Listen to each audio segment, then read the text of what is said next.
a friend to come out. I'm picking them up at the station during halftime, and I'm seething. Very, very tough watch as a Man United fan. I don't know where to begin once again. Selection, goalkeeper. Actually, why am I even deflecting from it, from the obvious? Onana. That's where we start. That's not where we end, but that's definitely where we start. How is Onana pulling up a Man United top after the catastrophe of a season that he had last year? He's cost us everything. When he first came into the club, we were in the Champions League, cost us the Europa League that season. Last year, which was an absolute debacle of a season from a Man United goalkeeper, in which Nemanja Matic correctly taunted him and was very right. He almost spoke like a United fan. Onana. Who is that? Is that one of the worst goalkeepers in Man United modern history? Who has a big mouth, talking about Lyon, talking about Man United being better than Lyon. Shut up. That guy now pulls up again this season. Not only does he need to go off ASAP, and I hope he gets taken off at half-time, but Amorim, what are you doing playing Onana again? Where we may have a chance to offload him and sell him on to God knows who's going to buy him, but every time we put him in goal, he depreciates in value. I'm sure he costs us more millions, more money every time he makes an appearance. He is not good enough to play for Man United. He does not have the courage, the balls, anything, the talent, the temperament, nothing to play for Man United. The club is far too big for him. I'm sure he's a good guy. I'm sure he wants to be at Man United. He likes it. And clearly, we probably got Mbeumo partially because of Onana. Thank you, but you cannot possibly continue to play for this club. And Amorim, number 2, he has had a disaster of a season. We've played 3 matches, 0 victories so far. We're not in Europe, guys. We're not in Europe. We've got to take all competitions that we're in, all the cups, the leagues, ultra serious. He's been given pretty much a blank check, almost. I didn't expect us to make the signings that we made.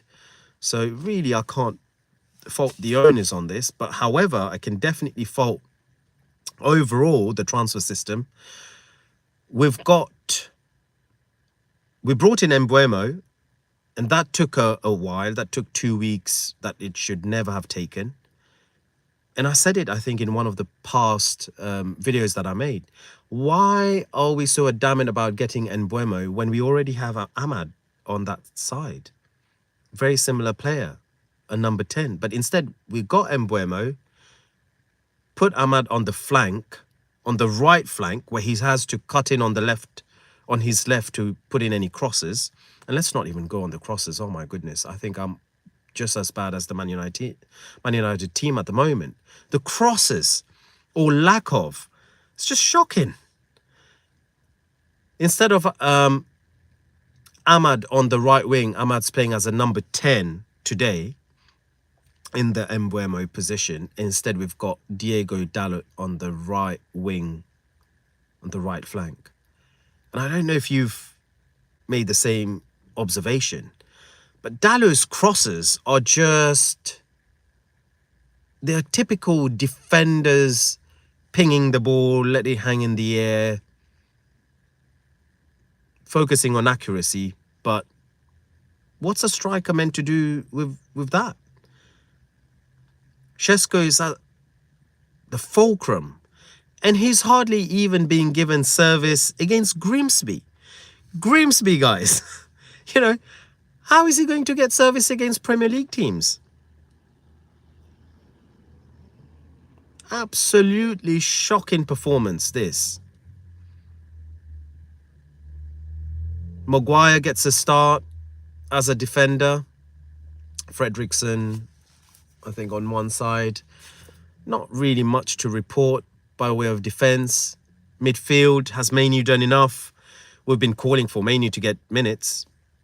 Expected a big reaction from him with Bruno on the bench. But again, I go back to Amorim. A reporter asked him, why is Mainoo not getting minutes? And he's like, well, he's in competition with Bruno. Well, here's a news flash for you, Amorim. Bruno's been our worst player.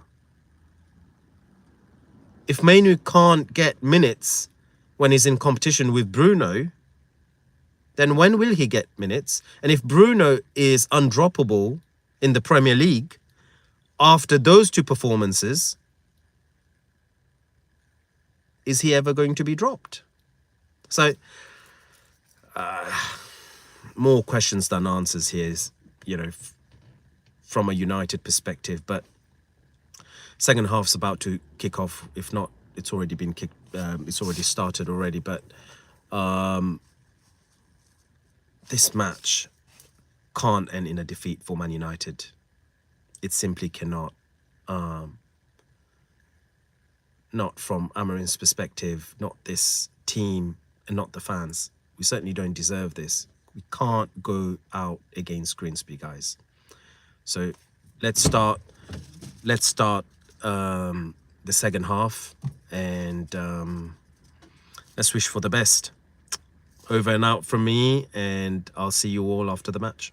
Take care.